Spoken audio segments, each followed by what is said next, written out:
So for me, like when I do get spread too thin, I like to speak about it. So I like to, sit with Nana or my siblings or whoever my mentors, and speak a little bit about what's going on. How do I manage it better? How do I make that one step forward, right? Or take two steps back to really look at things from a 10,000 foot view, and then try to understand what is my priority, what can I take out that isn't really necessary at this time.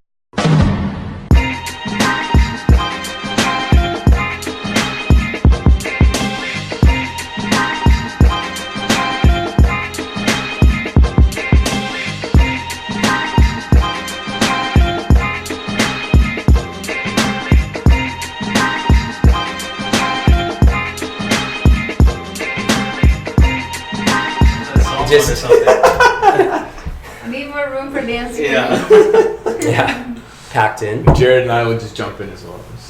Do a few moves. Yeah, and you guys don't want to see me dance. That would be a poor choice. So we'll just go on YouTube and watch Nana dance. That's good. So are we good, Q? We're good. All right. Amit and Naina Kanwar, right? Yes. That's right. I got you guys here today, and Q set this one up, and I was excited about this one for multiple reasons because you guys are so busy and you guys are doing so many projects at once, and I want that to be the theme today to talk about. You guys got Empty My Closet, Naina, you're a physiotherapist, you're dancing, you got IT, right? IT, and yeah, so now you guys, jewelry store as well. Jewelry store as well, Yeah. So you guys got so much going on. So what I want to talk about first is how do you guys manage it all as a couple? How do you put it together? That's a great question. I feel like there's a lot of balancing of responsibilities. Unfortunately, my father just passed away about a month ago. No good. And he's taught a lot about finding a balance. And I think quality of life for myself and Nana is very important. And in doing so, what we try to do is really create task lists in the morning, or for myself, I'll do things to do today. What do I got to accomplish? My big milestones, what I would like to do, and what's something personal. Daily or weekly? Daily. That's a daily thing for daily myself. Thing, yeah. I'll let Nana answer it on her own. I handle it a little bit differently. I don't make any lists or anything like that, although they do help. But ever since growing up, I always felt like I need to do the things that I like to do and somehow find time for it. So whether it's creativity, doing artwork, dancing, studying for, I did a biology major and chem minor. So at that time, again, I always balanced teaching dance to little kids to teaching dance for YouTube or having dance for YouTube, and then studying for undergrad and grad school eventually. I think the key there is that not one thing works for everyone. There's no one size fits all, right? Yeah. When we're trying to juggle and find that balance, we all have our own way of doing it and finding it, making it happen. It's just about finding what works for you and then applying it.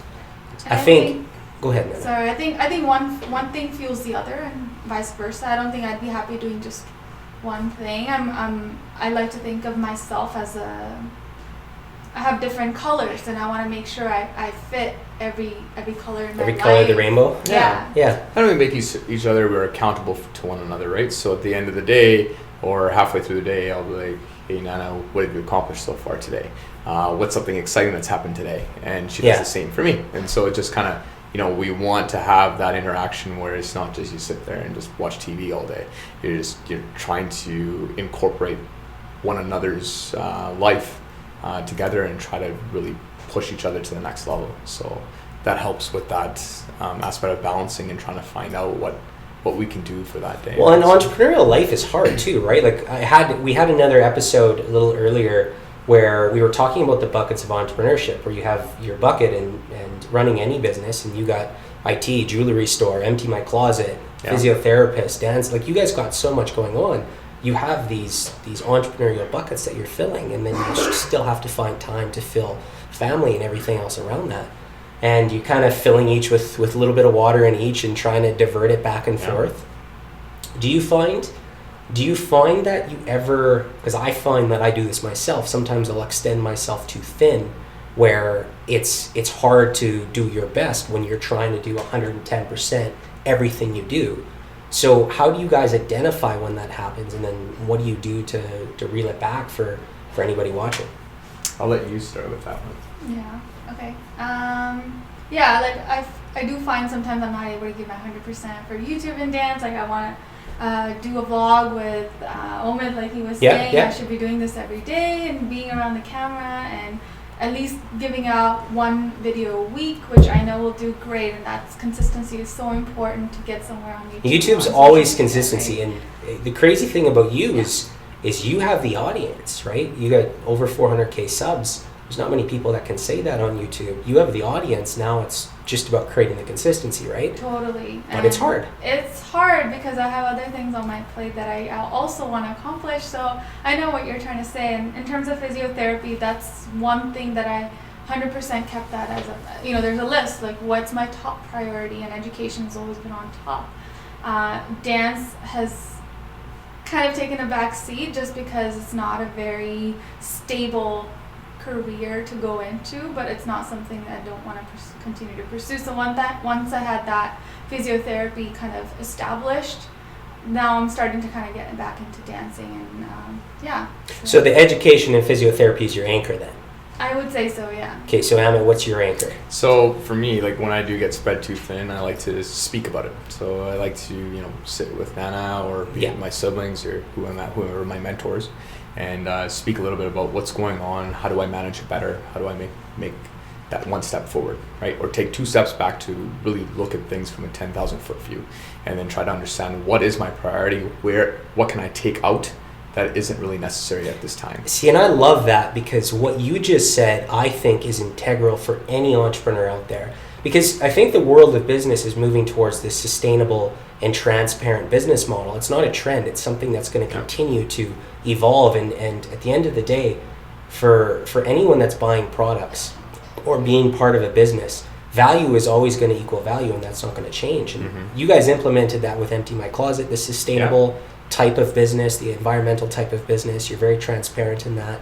I think what you just said, being open and communicating, is huge right now. So do you guys take those personalities and apply it to your business? You do with dance, Nana. Yeah, absolutely. With Empty My Closet, a part of that business with Empty My Closet is our personalities involved in it, right? So we've thought it out from not only our perspective, but our customer's perspective too, or what anybody would do. What would I do if I were to walk into a store, or what would I do if I were to walk into an online marketplace? What do I like about the existing marketplaces? What do I not like, right? So trying to understand those gaps and trying to fill those gaps with Empty My Closet is where that value is coming from.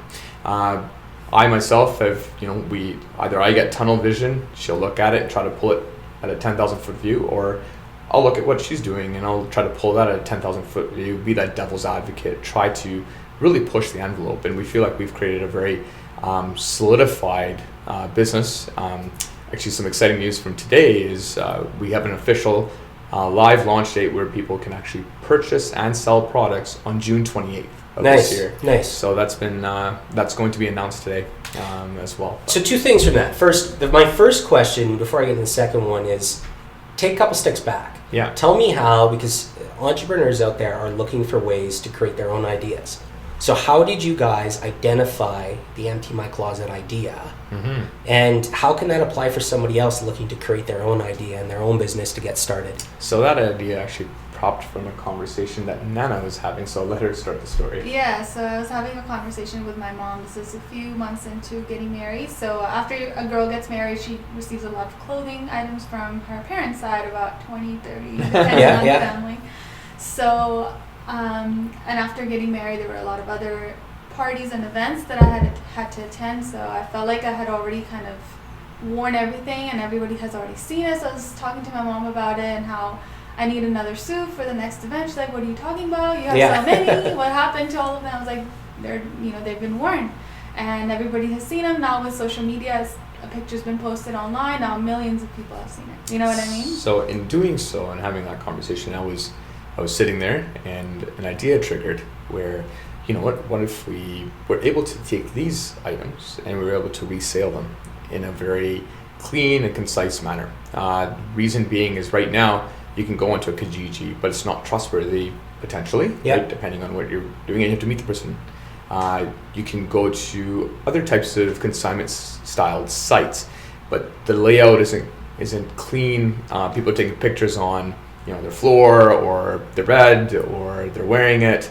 We wanted to create a very structured platform and standardized method. And I spoke to Nana about this, and that concept, we actually sat on that concept and really dug into it for about 6 to 9 months. Which is normal. I see that almost all the time, right? Where you break it down, and I call it the up and down cycle. You get really excited. An entrepreneur gets really excited about an idea, and then it kind of fizzles out, and then it comes back and it gets really excited, and then it fizzles out again. Yeah. So you had that 6 to 9 month cycle. Exactly. Where it just kind of sat there, and we didn't even, no drawings, not even trying to write down what needs to be accomplished today. Just let it simmer and let it, let us do its thing. And after a little while, that vision and understanding got more and more clear. And once we were at that point, as an entrepreneur myself, it's very critical to ensure that your operations are up to par, because through research that I've done, and actually my major is actually in entrepreneurship as well, you have to make sure that your business processes are all laid out complete, and they're able to capture everything that's required for that business. If they aren't, and you launch something and it fails, that first impact that you have on your customer is an everlasting impact, right? So first point of content is memorable. It is, right? So if for example, the site crashes, then you have this memorable experience from a customer saying, oh, you know what, this site is no good, or it's not trustworthy. And that's what we've been really taking our time before we do launch to ensure that our customer base that we've built so far, or the excitement we've built so far, is up to par to what we want to accomplish. Online is all about credibility. You're building a nice website, you're unifying all your social media, you're putting everything together, unifying that presence and making it look amazing, and then creating the experience and story for your customers that builds your brand.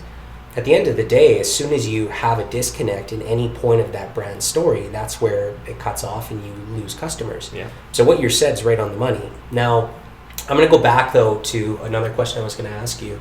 When you were getting it going now, so there's two options always for entrepreneurs trying to get a business going. They can either go and now make their website themselves, or they can have someone else make the website. What was the process for you guys of going to get Empty My Closet made, doing it? I believe you did it yourself, right? So that's a wonderful question. And then what was that process like? Like, what were the ups and downs of that? How long did it take? Because it's a question I get asked all the time, and how they should do. It's a great question. Yeah, we had I myself is actually, I have a technical background. Yeah. So I'm a software engineer by trade, and looked at it, and the process that I took was, we looked at the business process flows from an operations perspective, broke those down, and tried to understand how they would be re-engineered in an online business. Doing so, that all made sense. So drafted a ton of workflow charts, explained what those workflow charts would do. Yeah. Then I decided to let's try to build this out. But I have, as you said, multiple buckets going on at the same time. You need a dedicated amount of time to go and develop these complex algorithms or solutions that need to really take their time and effort. I spent time along with it. It just wasn't getting, the engine was started, but it wasn't really rolling. You needed to change the oil, and you needed to get it rolling. Yeah. So then I was like, you know what, Nana, this is a very new entrepreneurial venture. We don't know where it's taking us. We're not even on social media yet. Why don't we actually get somebody international to assist with the development? Yeah. So we kind of took a staged approach. I did the first very basic modeling, the business model, the wireframe. The business model was there. That was solidified. There's a business case as well. That was all done. Yeah. Reached out. We found a contact that we would be interested in working with, and we started that process. That took about 5 to 6 months. When we began that process, we were still not on social media. There was a lot of back and forth, and I learned a very big lesson in doing this outsource. Always. There's a very big lesson in outsourcing, is that you're not going to get exactly your vision. You won't be able to accomplish that vision, because what you're trying to get across is either heard 80% or 50% is understood, 80% is heard. outsource insource is a debate we have with clients all of the time. Like that's one of the number one debates we have, and both have their pros and cons, right? And I think with outsourcing, one of the things that we always find is it takes double as long. Every single time it takes double as long. It ends up costing you a little bit more than you expected, and you're always left with one or two pieces of the puzzle which you can't figure out. Right. I have seen it work extremely well, but it was a very outlined and strategic approach, and you almost have to contact them or be in contact every day. Yeah. Because that's what wasn't happening. It's the communication, right? Yeah. So when you're worrying about the jewelry bucket, the IT bucket, and the family bucket, and you don't contact every single day, based on experience, the outsource just takes longer. Right. So basically, the end product that we got wasn't what we were looking for. Luckily, it wasn't a very cost-heavy upfront fee. So it was a very minimal hit to the startup. However, what we did take was we got an understanding of what we wanted. So I took that as a learning process. It's part of the process, right? Yeah. So we built the engineering side from a workflow aspect. That was already done. We got them to start it a little bit. Then I was able to get in contact with a developer here. They actually called Social Media. Social Hero, sorry. Social Hero. Great developers. They took the project on, and I am very pleased with the product. They got the vision exactly to the T. Nice. The processes are all there. Everything looks great, and we're very excited about it. Showing some close family and friends. Really cool. Very, very excited, and it looks really good. Very sleek. Very easy to use. There's no confusion. So now it's just about getting the clothing, getting people. We got some clothing already. You got your clothing already. Just doing some studio shots. Cool. Go ahead. I remember when you were in that developing phase when you were trying to figure out these small little details. They took forever. Yeah. And then in the meantime, we're thinking, okay, what else can I integrate? And that whole follow system kind of came into my mind, where we have all these fashion bloggers who get clothing items from various stores online to help promote their outfits or whatnot. And what happens afterwards? I'm sure they have closets full of these things, and already they have followers. What if they can now go ahead and sell these products? Yeah. I thought Empty My Closet would be a great platform for them as well. So when that follow system kind of came into my mind, I was like, can you make that happen? And that was something that So right now, basically, the platform also allows, so Jared, you would have your own closet, I would have mine, Nana would have hers. What happens is I can follow you and you can follow me, right? Now, Nana's an influencer, right? So there's also other influencers, right, based on specific guidelines, and if you apply and you're accepted, you actually then can provide, you get a bit of more of a commission rate for your items, but people can, your fans can actually purchase your items up front. So there's an avenue. Amazing, I like it. I like it. So I think, and I touched on it earlier. What I like a lot is the sustainable and the recycling part of the business, right? Of people taking their closets and emptying them and allowing that clothing to get reused rather than this continual cycle of new stuff. Yeah. And I think, like I said, that's not going to change. It's not a trend. Sustainable and transparent businesses are going to continue to take over, and it's really cool. I like what you guys have put together. I just saw the website today for the first time. It's really cool. Thank you. Yeah.